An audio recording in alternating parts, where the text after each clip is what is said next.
Have you ever looked in the mirror and realized the person staring back at you feels like a stranger? Not because you've lost yourself, but because, for the first time in your life, you're no longer pretending. You've stopped explaining. You've stopped reacting. You've stopped chasing people who never stayed. And suddenly, the world looks at you and says, "You've changed. You're not who you used to be. I don't recognize you anymore." But what if that is the highest compliment you'll ever receive? Because this unrecognizable version of you is the one who stopped needing to be understood and finally started understanding themselves. In the next 30 minutes, we're going to take a journey. A quiet one. A powerful one. Through the breakdown, the silence, the transformation, into the kind of stillness that no one can touch. This isn't a story about becoming someone new. It's about returning to who you were before the world told you who to be. This is unrecognizable. And it begins right here. There comes a moment in some people's lives when everything collapses at once. Not slowly, not gently, but like a sudden, violent wave that leaves nothing standing. For Daniel, it happened at 33. He was the kind of man who used to pride himself on being real. He was intense, quick to react, emotional, passionate, or at least that's how he saw it. In reality, he was always one comment away from an outburst, always adjusting himself to be liked, always living in reaction to the world around him. And then, in less than 12 months, that world he was clinging to disappeared. He lost his job, a company he helped build from scratch. A week later, his girlfriend of 5 years told him, "I don't recognize you anymore." Then, before he even had time to catch his breath, his father, his anchor, his example of strength, passed away unexpectedly. It all unraveled: career, relationship, identity. Daniel told me, "I looked in the mirror and I didn't even know who I was. There was no fire left. Just silence. And it's in that silence, in the rubble of what once defined us, that something quietly profound can begin." This is where Stoicism entered Daniel's life. Not as a philosophy, not as a book club idea, but as a lifeline. Most people misunderstand Stoicism. They think it's about suppressing emotion or becoming cold and detached. But real Stoicism is fire under control. It's pain, processed through wisdom. It's not the absence of feeling. It's the discipline to not let your feelings dictate your life. Daniel started small, not because he wanted to reinvent himself, but because he had nothing left to protect. He began reading Marcus Aurelius at night, not to feel better, but because something in those ancient words felt more honest than anything he'd heard in years. One line stuck with him more than any other. "You have power over your mind, not outside events. Realize this, and you will find strength." It made him pause. Because for the first time, Daniel realized his suffering didn't come from what had happened to him. It came from how he was holding on to it. His rage, his grief, his self-pity, they weren't just reactions. They were choices he'd been making unconsciously, every day. And he began to wonder, if I can choose my suffering, maybe I can choose something else too. Now, here's a mistake many people make in moments like this. They rush to fix things. They try to rebuild their old life exactly as it was, just with a better job, a new partner, maybe a different city. But Daniel didn't do that. He didn't look for distractions. He didn't look for comfort. He sat with the silence. That's the Stoic way, to not run from the breakdown, to not numb it, but to observe it, to ask, what's really inside me, when there's nothing left outside? I want to offer you the same question. When the noise fades, when the masks fall off, who are you, really? And here's a challenge, tonight. Before you sleep, write down the 3 things you feel you've lost that hurt the most. Then next to each one, ask, did I really lose myself, or just a version of me that was never whole to begin with? Because sometimes, the breakdown isn't the end. It's the door to something unrecognizable.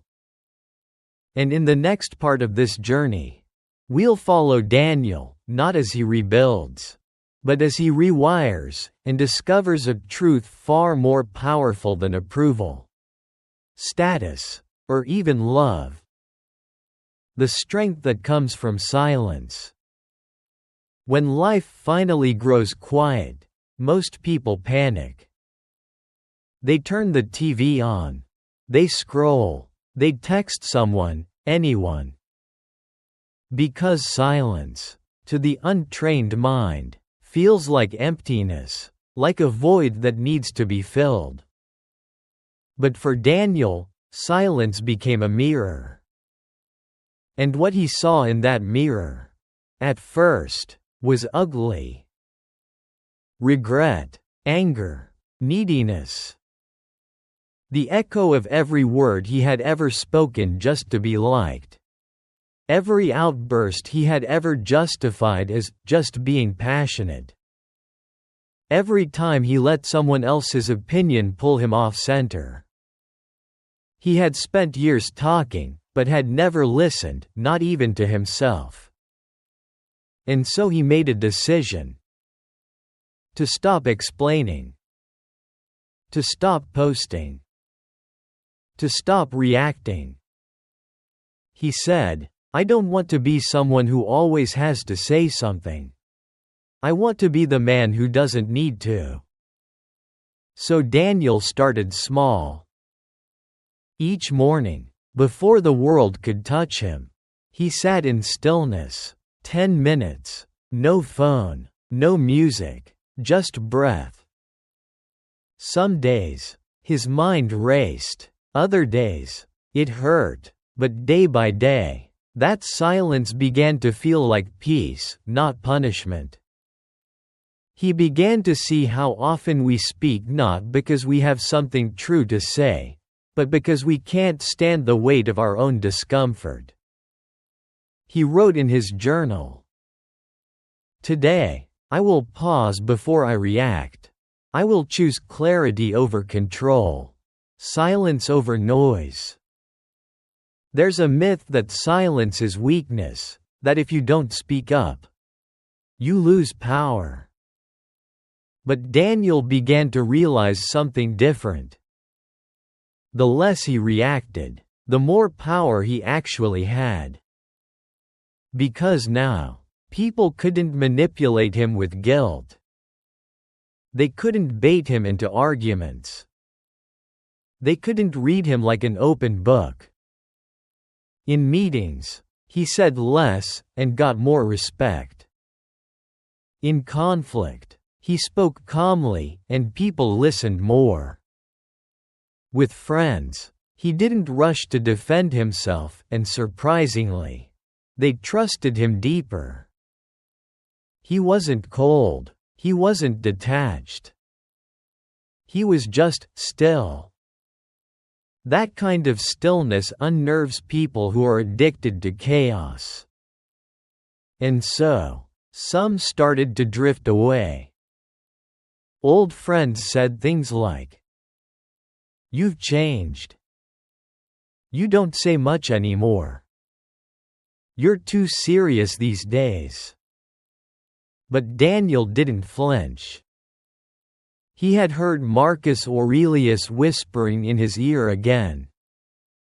If you are disturbed by external things, it is not they that trouble you, but your own judgment of them, and this you can erase. He didn't erase people. He erased his need to be understood by them. And maybe that's the real power of silence. Not the absence of words, but the absence of need. Let me ask you this. What would happen if, just for today, you didn't explain yourself to anyone? Not at work, not online, not even to the people closest to you. Could you sit with that discomfort? Could you trust that your integrity speaks louder than your words? Here's your challenge. The next time you feel the urge to react, pause. Breathe. Ask yourself, is this worth disturbing my peace? Because the truth is, most things aren't. And when you master silence, not as a retreat, but as a discipline, you begin to change. Not from the outside in, but from the inside out. You become someone they can't provoke, someone they can't predict, and eventually, someone they can't even recognize. But we're not there yet. Because before you become unrecognizable, you must first unlearn the old reflexes. There's a strange moment in the journey of change. When people stop seeing you for who you are becoming, and only see you for what you're no longer willing to be. That's when they say it. Those 5 words that carry so much weight. I don't recognize you anymore. At first, it stings. Because all you've done is slow down. Breathe deeper. React less. You're not shouting, not chasing, not explaining. You're choosing peace. And for some reason, that makes people uncomfortable. Daniel started hearing it more and more. From old friends, from coworkers, even from his sister. You used to be funnier. You used to care more. You used to be so easy to talk to. But what they really meant was, you used to agree with me. You used to need me. You used to be predictable. What they didn't realize was this. Daniel hadn't lost himself. He had found himself. And the version they were missing? That was the version built on people-pleasing. On anxiety. On needing to be heard. To be liked. To be needed. That version had died. Quietly. Silently. Without drama or announcement. He didn't post a goodbye. He didn't explain it. He just lived it. He no longer filled silences with nervous chatter. He no longer rushed to reply when criticized. He no longer volunteered his opinion just to feel included. And slowly, so slowly that even he didn't see it happening, he became someone else. Still kind, still present. But rooted, unshakable. different. At the gym, people noticed.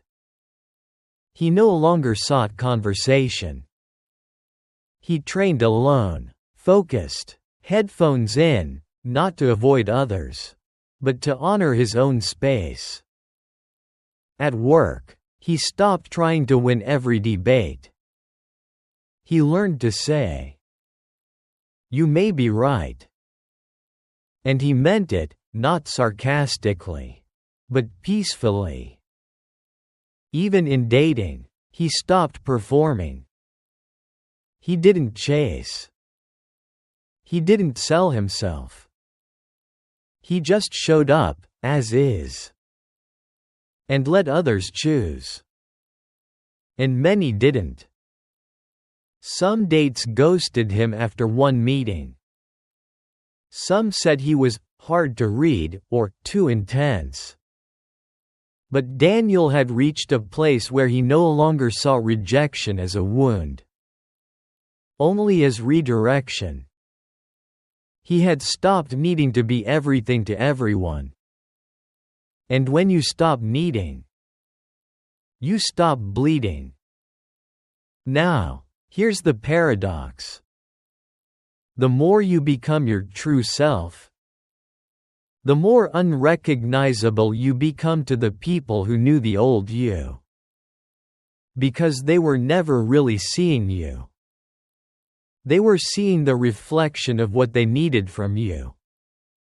And when you stop giving that version, they lose their mirror. So they say, "You've changed."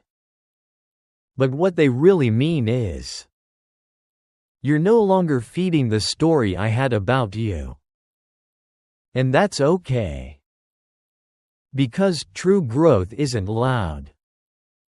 It doesn't beg to be seen. It just is. There's no announcement. No dramatic transformation montage.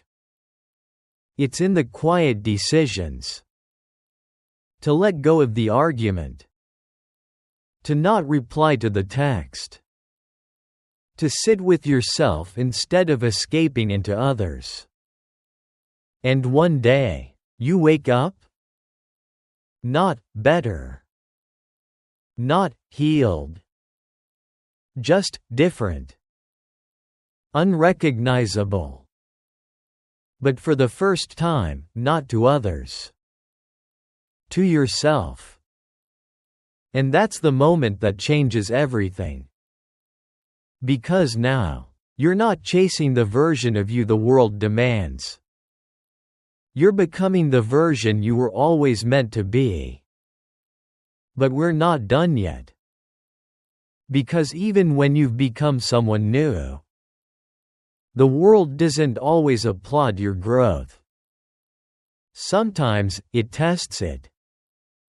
Strength isn't always something you feel in the moment. Sometimes, it reveals itself after the storm, when you're still standing. Even if barely. For Daniel, the storm wasn't over. Becoming calm didn't mean life stopped testing him. In fact, the tests became more subtle, more personal. Because once you change, the world doesn't automatically change with you. It still tries to pull you back. And sometimes, that pull comes disguised as something familiar, something comforting, something you used to love. For Daniel, that something was a message. One night, 11:42 p.m., his phone buzzed. It was her. His ex, the one who had left when he was at his lowest. "I've been thinking about you. You seem different." He stared at the screen. And for a moment, he wasn't a stoic. He wasn't grounded. He was a man, tired, vulnerable, alone in a quiet apartment, staring at a window blurred with rain. Old instincts kicked in. The hope, the memory, the fantasy. But then, breath. A pause. A question. What part of me is wanting this? He realized it wasn't love calling. It was ego. It was the part of him that still wanted to be chosen. Still wanted to feel seen. Still wanted to win. And so, he closed the message. No anger. No pride. Just clarity. That's resilience. Not in the loud, dramatic sense, but in the quiet refusal to betray the progress you've made, just to feel something familiar again. He went to sleep that night not feeling powerful. But in the morning, something had shifted. Because sometimes the most powerful thing you'll ever do is not reply. Now I want to tell you about someone else, Maria. A single mom from New Jersey, juggling 2 kids, 2 jobs, and a mountain of unpaid bills. No one expected her to talk about philosophy. No one expected her to find peace.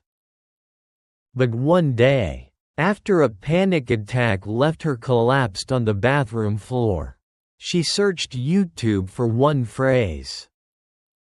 How to stop feeling everything all at once.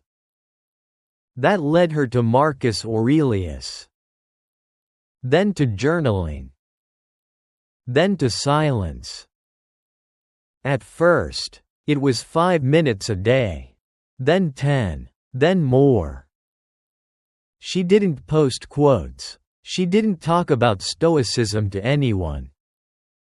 She just lived it, while doing dishes, helping with homework, falling asleep exhausted.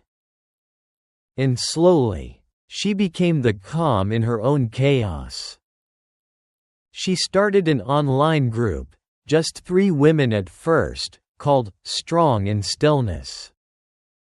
A year later, it had 5,000 members. She never called herself Stoic. But if Epictetus had met her, he would have smiled. Because resilience isn't about big speeches or stone faces. It's about grace in the grind. It's about waking up to the same mess, and showing up with a little more clarity. Let's not romanticize this. Both Daniel and Maria still had moments. They still cried, still doubted, still wished some things had gone differently. But here's what they didn't do. They didn't go back to who they used to be, just to feel safe again. That's Stoic resilience. Not perfection. Persistence. Not strength that pushes through everything. Strength that chooses what to carry and what to set down. You won't always feel strong. But if you wake up, face the day, and protect your peace, that's enough. So here's a challenge for you. Think of something, or someone, that used to own your peace. Now ask yourself, if it came back today, would I still choose it, or have I grown too much to go backwards? Because growth isn't just about learning something new. It's about walking past the old door, without knocking. For a while, Daniel thought the journey to inner peace had to be walked alone. And to be fair, that's how it begins. The silence. The solitude. The long nights where your only company is your own breath, and the questions no one else can answer for you. But as he grew more grounded, something inside him shifted. Not in a dramatic way, but like a tree slowly leaning toward the sun. He began to notice things again: people, energy, space. He used to walk into a room and scan for approval. Now, he noticed the man in the corner, fidgeting, restless. The woman at the cafe who looked like she hadn't exhaled in days. And something inside him whispered, "You're not the only one." That's when the second phase of the Stoic path began. Not solitude, but solidarity. Because here's what most people get wrong about Stoicism. They think it's cold, isolated. A path for lone wolves and monks on mountaintops. But true Stoicism? It teaches you to master yourself so you can show up for others. Not as a savior. Not as a fixer. But as a mirror, calm, steady, present. Daniel didn't become a teacher. He didn't start a podcast or write a book. He simply began to live in a way that made others feel safe around him. And that alone changed everything. One morning at work, a colleague pulled him aside. Someone he barely talked to. Quiet, sharp, always guarded. He said, "I don't know what it is, but you seem different. More centered, like nothing throws you off." Daniel smiled and shrugged. "I've just stopped reacting to things I can't control." That one sentence led to a coffee. That coffee led to another conversation. And within months, a small group was meeting every Thursday, not to vent, but to reflect. To ask better questions. To remember that peace isn't a solo project. In New Jersey, Maria's story took a similar turn. What started as a small online group of single mothers evolved into a quiet movement. Not loud, not branded, just real people, finding power in stillness. Together. They shared their daily meditations, their failures, their triggers. And in that vulnerability, they realized, Stoicism isn't about pretending to be strong. It's about being honest enough to say, "I'm struggling, but I'm not panicking. I'm tired, but I won't abandon myself again." And in that space, something sacred formed. Community. Not a community of noise, or ego, or performance, but of mutual permission to be grounded, even when everything else is shaking. We often think no one sees us when we suffer in silence. But the truth is, your stillness echoes. Your calm becomes a signal. To your children, to your coworkers, to the strangers you'll never speak to, but who feel something shift when they're around you. Because peace is contagious. And so is courage. You never know who is watching. Who needed to see someone walk away instead of explode? Who needed to hear someone say, "I don't control that, and that's okay." And maybe that's the final evolution of resilience. Not just protecting your own peace, but becoming a quiet invitation for others to find theirs. So here's something to reflect on. Who in your life might be waiting for your calm to give them permission? Maybe it's a friend. Maybe it's your partner. Maybe it's the version of you from 3 years ago, the one who didn't know peace was possible. At some point on the path, the noise fades. Not because the world got quieter, but because you stopped leaning in to hear every whisper, every judgment, every echo of who you were supposed to be.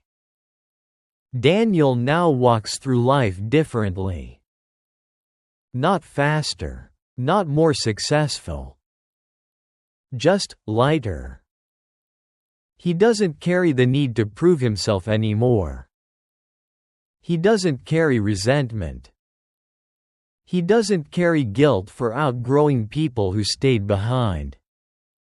And if you asked him, what changed? He wouldn't say Stoicism made him stronger. He'd say it made him still. He didn't become someone new. He peeled away what wasn't true, until what was left was finally real. That's what Stoicism does when you actually live it. It doesn't turn you into a statue, emotionless and cold. It brings you back into alignment with what matters. It reminds you. You are not your job. You are not your past. You are not their opinion. You are the stillness beneath it all. And when you start living from that place, something strange begins to happen. People say, "You're not the same. You're different now. You've changed. I don't recognize you anymore." And this time, you smile. Because you have changed. You've shed the noise. You've chosen discipline over distraction. You've stopped performing. You've stopped waiting to be understood. You've become unrecognizable to the people who once knew you, but a little more familiar to the person you were always meant to be. That's the paradox of growth. You don't become someone else. You just become less of who you're not. And suddenly, peace stops being something you chase and becomes something you return to. Every time you pause before reacting. Every time you stay silent when chaos rises. Every time you choose your breath over your ego. That's Stoicism. Not in theory, but in motion. In stillness. In practice. So if you've felt like you're changing in ways no one around you understands, let me say this clearly. That's not loneliness. That's evolution. And it's a path worth walking, even if you walk it alone. Because peace doesn't require approval. It just requires alignment. And when you finally reach that place, where your mind is yours again, where your days are quiet but full, where you live not to be recognized but to be real, you'll know. You didn't lose yourself. You just outgrew the version of you that the world built for you. And that, my friend, is the most beautiful kind of transformation. Yellow square. So now, it's your turn. Speech balloon. Comment below. I choose transformation. If you've ever felt like you're becoming someone no one else understands, but you've never been more you. Bell. Subscribe for more stories like Daniel's, more moments like Maria's, more reminders that you don't need to be accepted. You just need to accept yourself. Because when you live with truth, you become whole. You become free. You become unrecognizable, in the best way.